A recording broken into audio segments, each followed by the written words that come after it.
I'm Al McFarlane. Welcome back to Conversations with Al McFarlane. A busy day today. Thanks again to the previous panel. It was wonderful talking with Dr. Courtney Jordan Beckler and Dr. Mosi Bennett, along with my daughter, Batala McFarlane, talking about the work of the Minneapolis Heart Institution Foundation. Pivot now to another important conversation. A dear friend, Greg Cunningham. Greg Cunningham is the Senior Vice President and Senior Executive Vice President and Chief Diversity Officer for U.S. Bank. Greg, how you doing, my friend?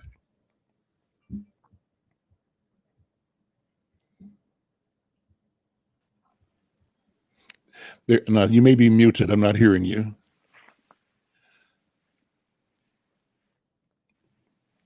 Try it again. On my screen, can you hear me okay? I hear you perfectly now. Thank Okay, you. I'm doing Thank great. you. I'm thrilled to be with you.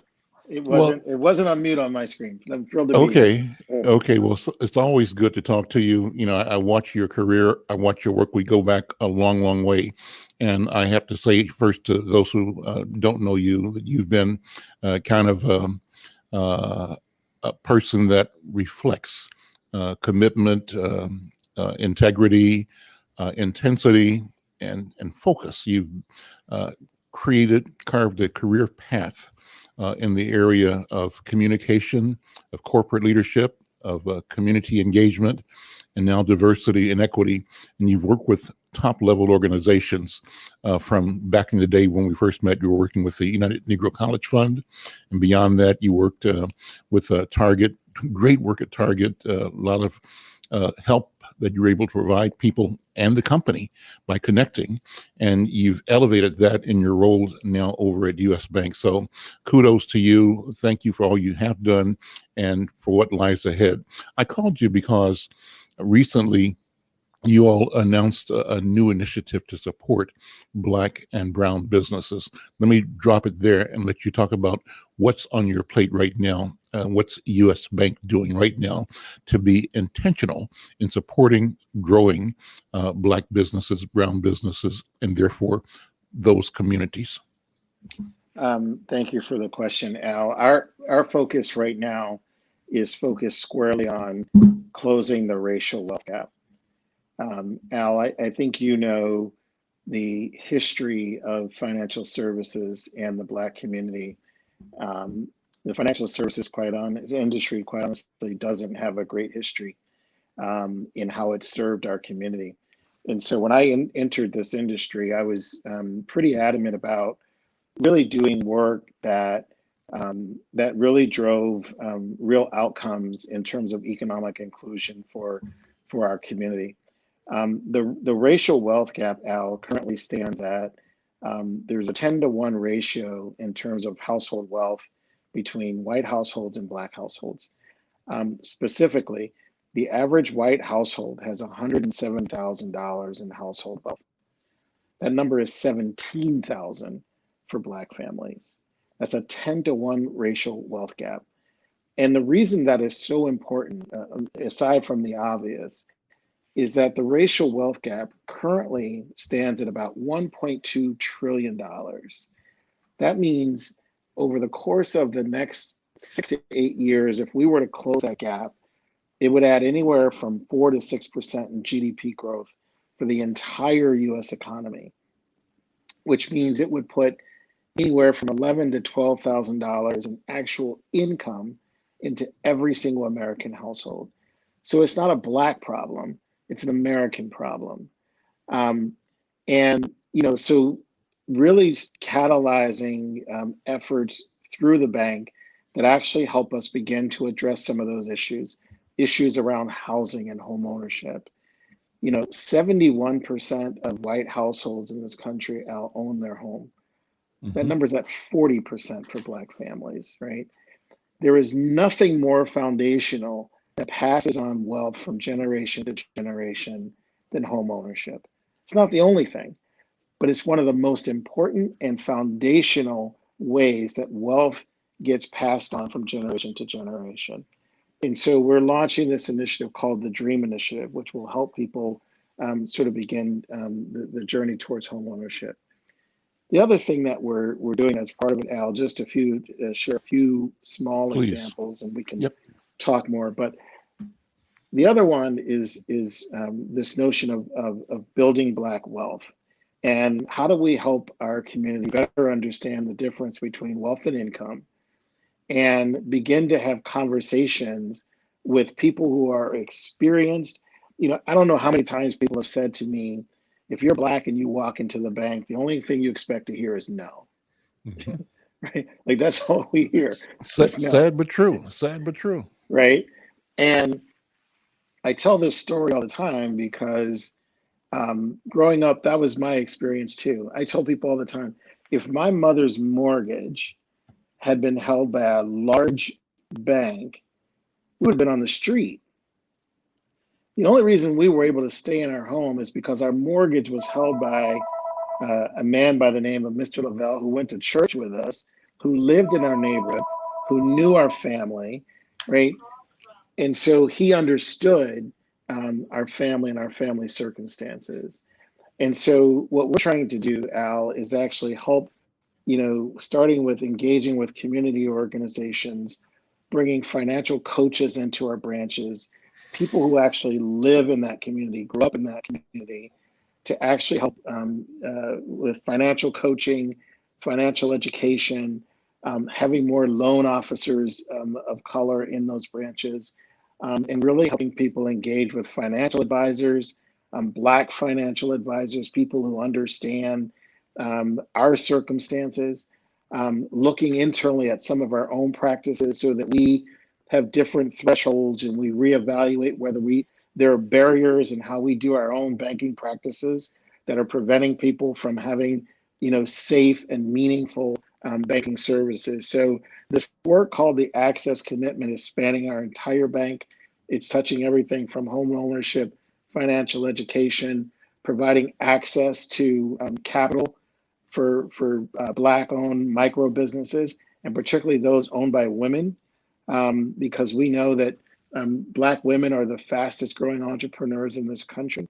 And most people work in small businesses, and that's how we create jobs, we create scale, and we create vibrancy in our community is through small businesses.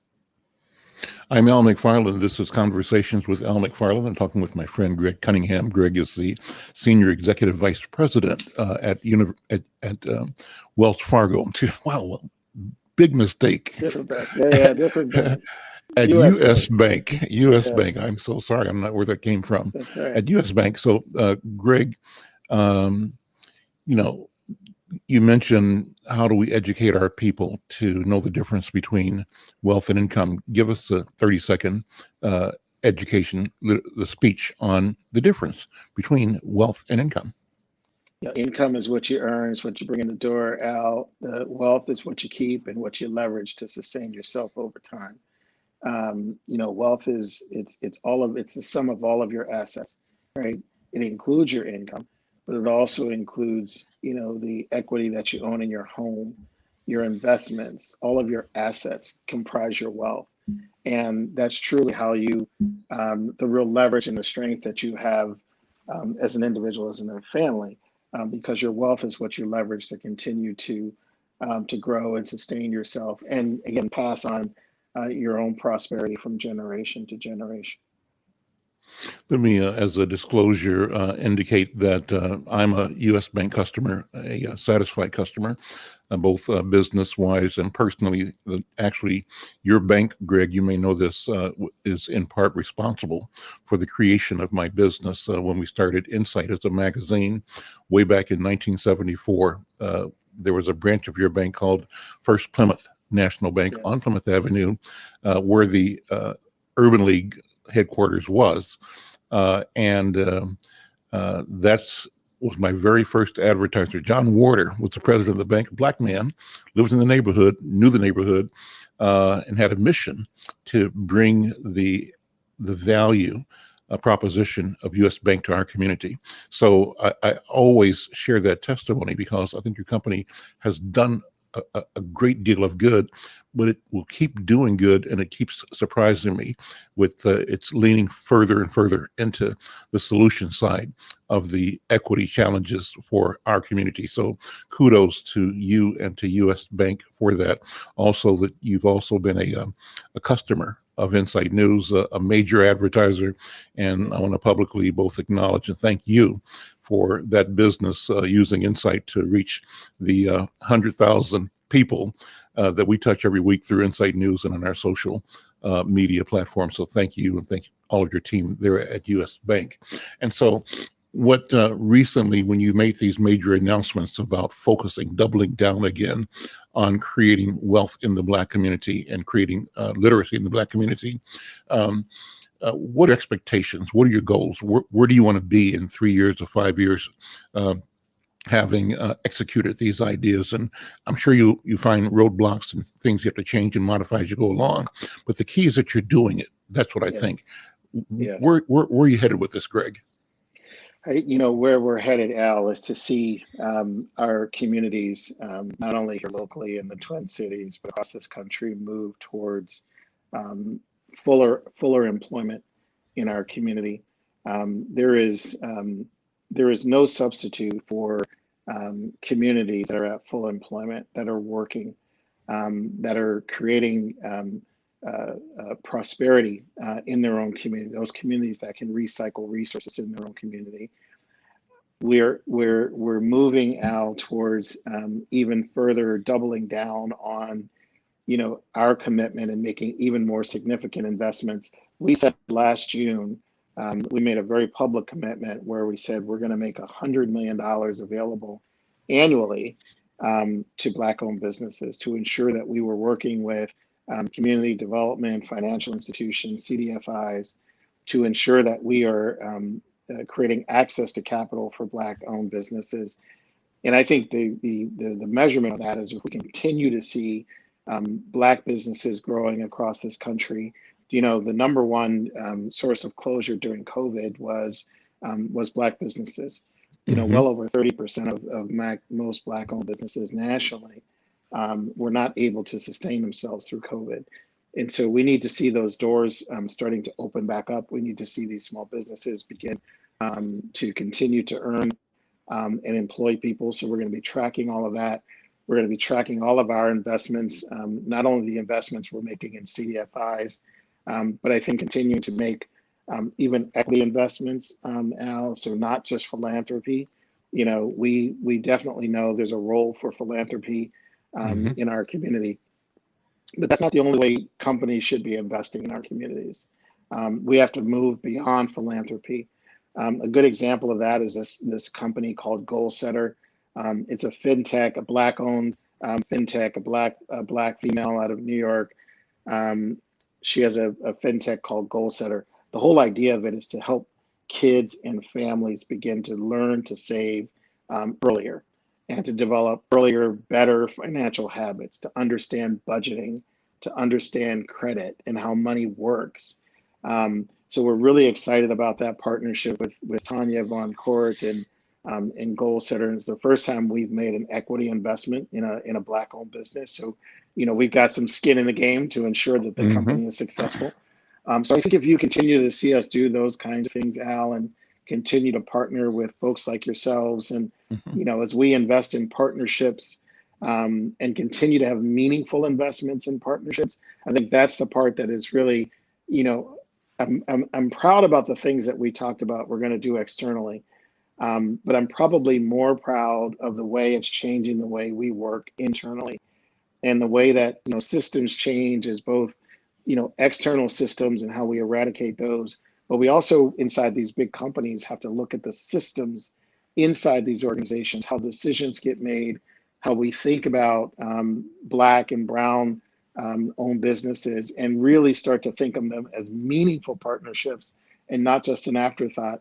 I'm almost more excited about the changes that are happening internally and how we're making decisions and how we're bringing the whole bank to the Black community, and not just thinking about it, as what historically have been some sort of diversity initiative, but this is both a moral imperative and a business imperative.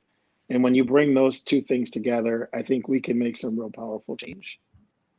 Your colleague Reba, what's Reba's last name? Dominsky. Dominsky, yes, My friend, I my call her a partner. friend. It's my partner in She crime. she and I are board members of United Way, of Yeah, Greater Twin Cities United Way. But I can tell you that she, and I think she exemplifies what you're talking about in terms of the internal commitment at U.S. Bank.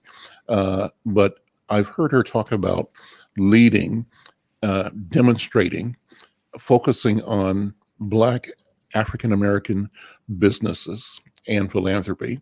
And so while the philanthropy has generally been couched in terms of the overall community and the greater good, as often as not, the aggregation meant that there was not particular attention paid to specific real circumstances, needs, challenges that resulted in continued marginalization. So for US Bank and Reba and Greg to come to market saying, we are specifically and unapologetically yeah, addressing the question of the challenges for economic viability, growth, sustainability in the Black community, because we are aware of the historic and systemic problems that created the challenge. So for you all to say that, I think is huge. And I want to, again, compliment you and Raven, your team. And, I'm thinking, Greg, next week the trial starts for the Chauvin trial. Mm-hmm. And you guys took a hit in South Minneapolis and in North Minneapolis. Yes. But I know my banker is Ravi Singh Yes, over yes, West Broadway, and you yes, guys came back there, right? yes, But you yes, guys jumped right in and didn't back up, didn't hesitate. I don't know what you're doing in South Minneapolis, but you can talk about it. yeah. How has your company responded to being present and being supportive of community as the institution that you are? We're not going anywhere. I mean, we will have banking services for each of those communities. In South Minneapolis, we will have two branches in South Minneapolis, as we always have. And on West Broadway, we will be back. In fact, we will be open, fully with all of the remodel and everything done. My hope is the early part of June. And we've got some exciting partnerships with some local organizations to really help us make that experience feel really, really local and germane to the North Minneapolis community. So more to come on that.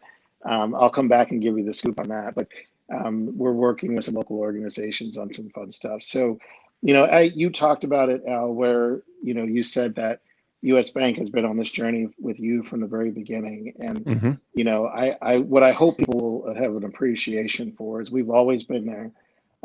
We've always been on the north side since the organization has been around, and we're not going anywhere. And we will make sure that we have financial services available to our customers and neighbors on West Broadway. And I'm just excited that we are able to have this conversation. And I can appreciate you saying that how much you have an appreciation for us. We're sort of being unapologetic about how we talk about it. But I don't know how any other way to be. Like I don't know. I don't know how you would not be. I think it is our responsibility. I think people have a much greater expectation of business, as they should, and business leaders now. And there is no other way to be right now than to be very intentional about looking back, as Brother James Baldwin would say, right? The past will remain as abhorrent as long as we choose to not assess it honestly. And that has been for our industry and for our bank, a really important place to start, is to really think about the history and not to dwell on it, but to assess it honestly, because there's no other way to move forward. And so I'm proud of our organization that we've done that reflection and we've had those conversations internally, because it really has informed. And I really do have to take a moment to give a shout out to our CEO, Andy Cesari, who elevated the role of diversity, equity, and inclusion into the C-suite, reporting to him, making it a part of his managing committee, which is the most senior level part of the organization. The 14 of us who make the big decisions on how to run the organization. And so the courage that he has had and the intention he's had around, making sure that this gets elevated as a priority in the organization. And then the partners that you've talked about, my friend Reba Dominski, who is our Chief Social Responsibility Officer, the president of our foundation, we probably talk 10 times a day, either, email or phone or both. And we are all aligned as an organization on the work that needs to be done. So we're doing it together, we're doing it as a team. And I could not be prouder to have, an organization that has such deep belief in doing the right thing.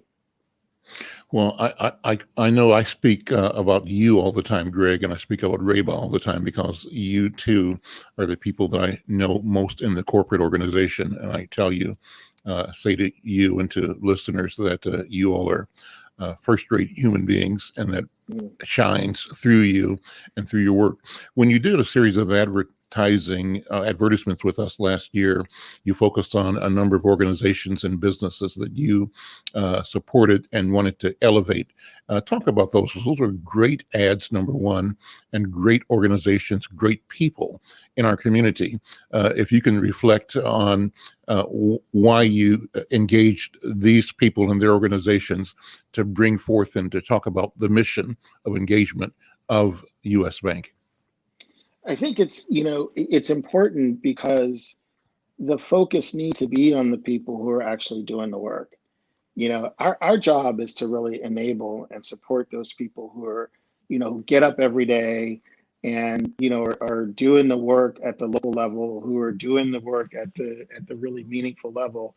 And so I've just always believed that, the spotlight should never be on U.S. Bank. It should be on those people who are actually making the real change. And so we focused on a number of organizations. I can think about Juxta. You may remember who the partners are. We had so many. It was Juxta Arts, and it's right down the street from you. In all the work, great work that Juxta's doing. Lewis King at Summit Academy. Lewis King and Summit Academy. We just partnered with Lewis on an initiative that is actually bringing more tech talent into the bank. We're hiring a bunch of, so he's got this cohort of, I think, 200 people who are, sort of learning the skills of the jobs of the future, the technology jobs, coding and all those things. And so not only are we supporting those people, but we're actually hiring them, and those are the kinds of things, Al, that companies have to do. We have not only a responsibility to give our treasure, but you also have to, you have to pay it off in a way that's really meaningful. And so we really do believe, as I said, going beyond just the philanthropy, but we're actually going to give these people a shot. Like, let's give them a job, right? So that we can pay that off. So, focusing on those kinds of people is just who we are, and we're going to continue to do that as you see us do the work. You focused on our friend, the barber in North Minneapolis. Excellence, right? Black excellence.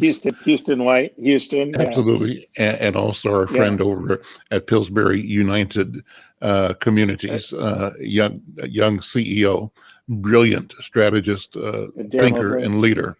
Yeah. And so it was great for me to be a place for you to help tell their stories and to present them properly, boldly, in a way that both creates awareness and also pride in the accomplishments and the potential of our people and of our institutions in cooperation and collaboration with support of other institutions that make up a community, a city, a society.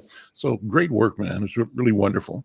So Greg, let me take a quick second. We got about 3-4 minutes before we close this up, just to ask you to talk about Greg Cunningham, your own personal story. I mentioned a little bit about it, but talk about what brought you into being you. Talk about your parents, for example, and your early aspirations and how it all has sort of directed you to where you are now.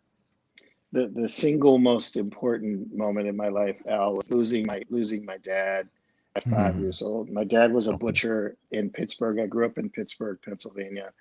My dad was a butcher, and at that time, our communities were made up of young entrepreneurs, and everything we needed was in our community. And Dr. King was assassinated in April of '68, and my dad's butcher shop was looted and burned at that time. And I remember helping my dad sort of, try to restore the shop and putting signs in the window that said owned by a soul brother. And I'll never forget my dad going to the bank, go downtown to the bank to try to get a loan to get his butcher shop back open. And the bank denied him. And, ironically, my dad passed away the next summer from a brain aneurysm, caused by stress and everything that was Yeah. going on. And so, Yeah. as a young boy, like it was just such a tumultuous time because our neighborhoods were up in flames and there was just so much very different from what's going on now. But that shaped me, like that shaped my worldview, and it always sort of created a deep sense of community and commitment and fairness and equity. The irony being that I now work in financial services, so I tell that story all the time, even in the bank. So that is at the heart of my commitment. Is I don't want people to walk into a bank and feel like the first thing they're going to hear is no, because that's what my dad heard, and that's what most of us hear. And so I'm here to ensure that when we walk in that bank, we get a fair shot, and that we have the policies and products and services that meet the needs of our community. And so that's what shaped me. I was just sort of going through that time and losing my dad to a system of inequity and violence in some respects, and that has formulated who I am and how I make decisions. It's a wonderful story. Sorry about that loss that you experienced.